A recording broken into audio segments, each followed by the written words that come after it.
everybody? This is Christopher from Mobile Chaos, and this is going to be a video podcast update of, I haven't done one in 3 weeks now. I don't know if you can hear, but my voice is a little bit messed up. I've been sick over the last couple weeks. Thought it was a cold, turned into a little bit more, turned into really messing up my voice, and my voice is just now finally getting back close to normal. So that's why I haven't done podcasts. So basically, some of the things that have going on within the tech world over the last basically 3 weeks. Number one, Mobile Chaos got a new logo. I used to just have a picture with some words put on there, but now I actually have a real logo. I even got stickers printed out and stuff. So Mobile Chaos is getting to be more official than what it was in the past. So that's a good thing. One of the biggest pieces of tech news that went on over the last couple of weeks, as many people may know, is the San Bernardino shooting. Basically, the FBI got a California court to order Apple to create a new OS so they can install it on the phone so they can have unlimited attempts to get at the password. People usually fall on two sides of this situation. People tend to fall on the side of Apple should give up the information. They should create the OS because these are terrorists. They kill people. There may be information on this phone that leads to catching more terrorists and stuff like that. And that's a perfectly valid point. But what I think a lot of people are not understanding is the other the precedent that it sets. Because as everybody knows, lawyers are all pretty grimy people. And so if this precedent gets set that the San Bernardino shooters committed a crime, and that's why that's why Apple should be compelled to create a new OS so they can have unlimited cracks at the phone to try to get to the information on it. If you follow any sort of news and any sort of legal type news, basically this precedent could be steamrolled into next year. Maybe it's not a terrorist shooting. Maybe it's somebody who is selling drugs or whatever who has a phone that is not unlocked or whatever, and the FBI can't get into it or the police can't get into it. That city, state, county lawyers can say, hey, the San Bernardino terrorists committed a crime and they were allowed to unlock the phone using this created OS. This drug dealer committed a crime. We should be allowed to use this same OS to unlock his phone. And then, that may be a year or two from now. Then maybe a year or two after that, it could be something as simple as you being pulled over for a speeding ticket, or you getting caught texting driving, in which you didn't think you were texting driving, or you did, but you don't want to tell on yourself. And it could then be argued to the point that you're going to court saying, no, I wasn't texting and driving, to, they can basically get a court order. Okay, well, we don't need you to admit to anything. This cop thought he saw you do it. We're going to get this court order. We're going to have your phone unlocked, and we're going to see exactly what you're doing at 3:59 on Tuesday, February 25th, whatever the deal is. And so you can see how this can steamroll into a precedent in which basically within a couple years, if it's argued in a certain way, every single phone company can be ordered to have a backdoor created that law enforcement can exploit if they need to get into your phone. So basically, almost everybody has their phone password locked or fingerprint locked or something to that effect. And if you commit a crime or you get charged with something, you're not necessarily compelled to unlock your phone or give up your password. It all depends on what city and state you're in and stuff like that.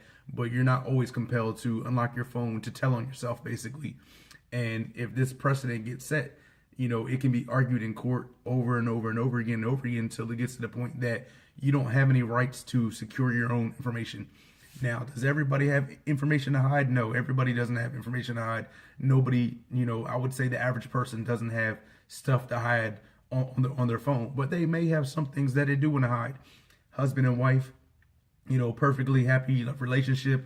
The wife sends the husband pictures, the husband sends the wife pictures. They're young and in love, and they want to, keep each other excited and attracted to each other. Now, when your phone gets unlocked, are you now exposing pictures of your wife or your husband in a sexual nature? Are they now exposed to the internet? How trustworthy is that law enforcement officer that they're looking for just if you send a text message on this date, on this time, or whatever, and now they see pictures of your wife. How trustworthy is that officer? That officer's not going to be like, okay, I'm taking a couple screenshots of this, a couple screenshots of that. I'm going to keep this one over here. Oh wow, she got some really nice, whatever. And now your pictures of your significant other leak onto the internet, all because one cop, is abusing their authority. Will all cops do that? No, probably not. But you can guarantee that in a situation, I shouldn't say cops, I should just say law enforcement because it's on all different levels. But is it guaranteed that every law enforcement officer will do the right thing? I highly doubt it. There's plenty of people that are like, yep, looking for this text message. Oh, there it is. I'm looking at this guy's wife. Oh, yeah. Oh, man. Oh, hey, man, check this out. Look at this. This guy's wife, man. Look at this guy's wife.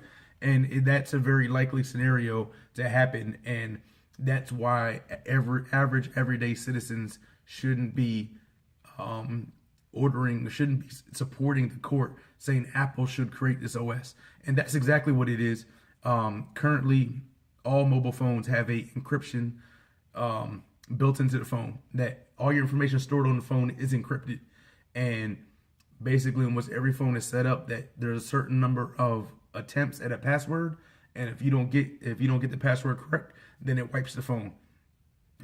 Most phones are set up that way, and so basically, the FBI has reached, let's say that limit is 10. FBI has reached 9 attempts to get into this phone, and they want Apple. They got a court to order Apple to create a new OS with a backdoor per se that would allow the FBI to continue password attempts on this phone until they can get in. And what's really crazy is that the guy didn't even really own the phone. He was issued the phone from San Bernardino County, and San Bernardino County has said that they allow the FBI to get into the phone and stuff.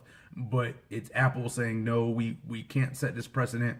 Our customers' data is too important to us. We can't set this precedent. Not only do we not have this operating system already available, we would have to create it. And then once it gets created and put out into the world, eventually hackers will get to it. Eventually it'll get used and abused within the legal system. And basically no one's phone will be secure anymore because everybody will have access to this backdoor basically for any phone. And if Apple gets ordered to do it and they're forced to do it, then that means Google's going to be forced to do it. That means Windows Phone's going to be forced to do it. And everybody's going to be forced to create this backdoor that currently nobody has. And once it's out there in the public, hackers are going to get it. And then it's going to be really out there in the public. And there will be apps that people can install on your phone to basically let you let them bypass the password on your own phone. And you can see how that can come in via a Trojan horse. You download an app that's not necessarily from the app store or something like that. This ability comes in along with that app that you just downloaded, and now your phone is exposed to the world. And so, that's why this precedent can't really be set. That's why Apple should continue to fight it. That's why Google should continue to support Apple in fighting it. And the tech world should not let this happen, because if it happens, it may not turn ugly this year or next year, but it will be argued in courts for a unlimited amount of time that these terrorists committed a crime. Joe Snuffy committed a crime. What is the difference between committing a crime? A crime is a crime. They're both punishable under law, so therefore they're equal, and that's how the precedent is going to be set. But on a lighter note, let's move on. Mobile World Congress has gone on this past week. That's in Barcelona, Spain. I think I said it was in Germany a couple episodes ago, but it's actually in Barcelona, Spain. And it's basically where a lot of tech companies introduce their new cell phones and a whole bunch of other techie type of stuff, smart watches and tablets and computers and TVs and all this other stuff like that. It's a place for these people to showboat their new stuff coming out. Samsung announced the new Galaxy S7 and the S7 Edge. Really cool phone. I probably won't get one because I just got a Note 5 a couple months ago, but I probably will get one sometime down the road. Basically, the S7 is a 5.1 inch screen. It has a 3,000 milliamp battery, which is really huge for a 5-inch screen. They're getting waterproofing. The micro SD slot is coming back. The camera is reduced in megapixels, but it's supposedly better. It's I saw a couple test shots. It's supposed to be really good in nighttime shooting because it allows in a whole lot more light. the Galaxy S7 Edge, all the same specs except for it has a 5.5-inch screen that's curved on the front, and it also has a 3600 milliamp battery. So the Note 5s come with a 3000 milliamp battery with a 5.7-inch screen. So for the Galaxy S7 Edge to come with only a 5.5-inch screen, but a battery that's 600 milliamps bigger, that should be huge. Because I know my Note 5, I can use it all day long. I can unplug it in the morning. I can get home from work at night without it touching a charger, without doing anything. I'll probably have 40 to 50% battery life left, which is really great. When I had the Galaxy S6 Edge, I couldn't do that. I would unplug it in the morning, and if I came home during lunch, it would seriously be down to probably 40% battery life, maybe even less than that if I was messing with my phone a lot. And that would just be over a course of like 4 or 5 hours. But with my Note 5, I can use it over the course of 8, 9, 10 hours and still have 40 to 50% battery life left. So this new Galaxy S7 Edge with a 3600 milliamp battery, that thing should last all day. You should be able to wake up, pull it off the charger in the morning, go to bed at night that night, and probably still have 30, 40% battery life left, if not more than that. And I'm talking about at night when you go to bed 9, 10 o'clock that night. Or you should be able to leave it on, leave it off the charger, pick it up the next day with 30% battery life left. Hopefully it does work out that well. Aside from that, LG came out with the G5. The G5 is their iteration. They had the G2, G3, G4, now the G5. They don't have the buttons on the back of the phone like they used to have for all the other series. Now there's a fingerprint reader on the back. And what's really cool about the G5 is that the bottom of it snaps off. So it's modular. And you can take off the bottom part and add in an extra battery plus a grip for a DSLR camera, like a DSLR grip, like a regular camera. You can pull off the battery part and you can add in just a bigger battery, and there's supposed to be some other accessories that come with it.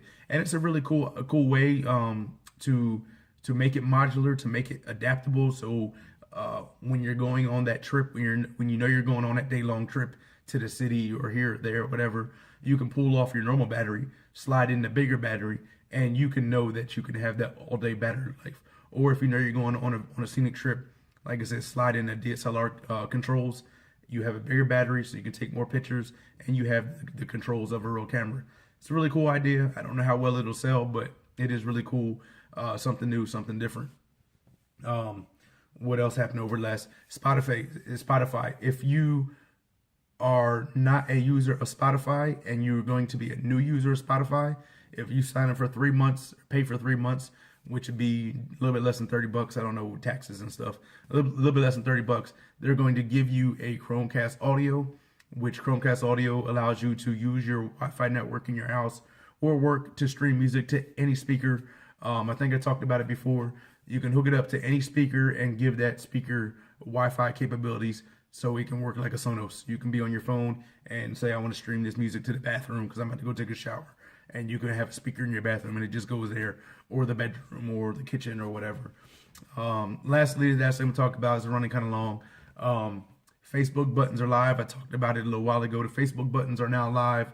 I think they're pretty cool because it's like I said previously, if someone posts a sad status, someone passed away, their pet passed away, or something like that, they failed a test or whatever, you don't necessarily want to like that comment because it's something negative.